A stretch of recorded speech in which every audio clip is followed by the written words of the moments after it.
Worzel Gummidge is a walking, talking scarecrow character in British children's fiction who originally appeared in a series of books by the novelist Barbara Euphan Todd.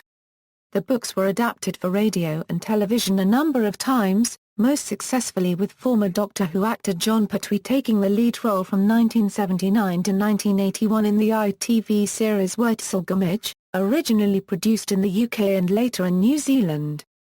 For the TV series, Gummidge had a set of interchangeable turnip, mangelwurzel and swede heads, each of which suited a particular occasion or endowed him with a specific skill. Outline: Worzel Gummidge was a scarecrow that could come to life on Scatterbrook Farm. Worzel stood in 10-acre field. He befriended John and Susan who came to stay during the school holidays on the Braithwaites farm. Worzel would normally land John and Susan into trouble when he was being mischievous, as he would go into a sulk and become a normal lifeless scarecrow. This would lead others to blame the two children for the trouble Worzel caused. The Worzel Gummidge books differ from the television adaptation. One difference being that in the books Worzel was married to Earthy Mangold. In the first book Aunt Sally is only mentioned in one chapter and the character is an antagonistic bully to Worzel.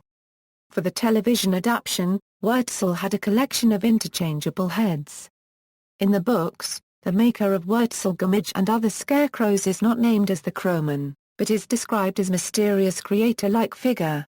Books: Worzel Gummidge again, more about Worzel Gummidge and Saucy Nancy, Worzel Gummidge takes a holiday, Earthy Mangold and Worzel Gummidge and the Railway Scarecrows, Worzel Gummidge at the Circus, Worzel Gummidge and the Treasure Ship, Detective Worzel Gummidge. The first paperback version of the first book, released in 1941, has the distinction of being the first storybook published by the famous children's imprint Puffin.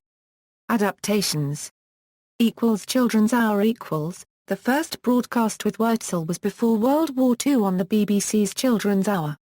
By 1946, Worzel was played by veteran radio actor Philip Wade, John by John Clark, Susan by Rosamund Barnes, and Earthy Mangold by Mabel Constanduros. Later, Worzel was played by Dennis Fowell, who went on to play Jack Archer in the long-running BBC Radio 4 soap opera The Archers. Jack Canary In July 1967 5 Worzel Gummidge stories were read on Jack Canary by Gordon Rowlings. 1979-81 television series Southern Television's production for ITV was written by Keith Waterhouse and Willis Hall, and starred Jon Pertwee as Worzel, with Una Stubbs as Aunt Sally, a life-size fairground doll in Wurzel's femme fatale. This was a significant change from the original books, where Aunt Sally is, in fact, Wurzel's aunt. The crowman, who made Worzel and some of his other scarecrow friends, was played by Geoffrey Bayldon, better known for his starring role as the title character of Catweazle. Bill Maynard also appeared as a scarecrow called Sergeant Beetroot. Worzel Gummidge Down Under Television New Zealand and Channel 4 co-funded a follow-up series that ran for 2 seasons in 1987 and 1989, with Worzel Gummidge and Aunt Sally, still played by Pertwee and Stubbs, relocated to New Zealand. References